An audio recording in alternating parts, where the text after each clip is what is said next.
And this is strange events taking place in America. A helicopter here in Hawthorne looks like it's about to land here in the ghetto.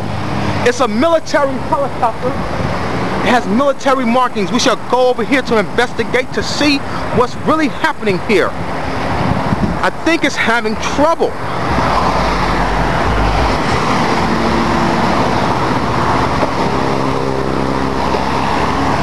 Strange events are happening and unfolding in the ghetto.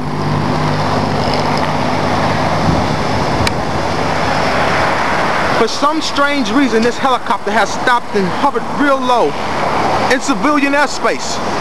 Now it's taking off, but still flying lower than usual. And this is life in America.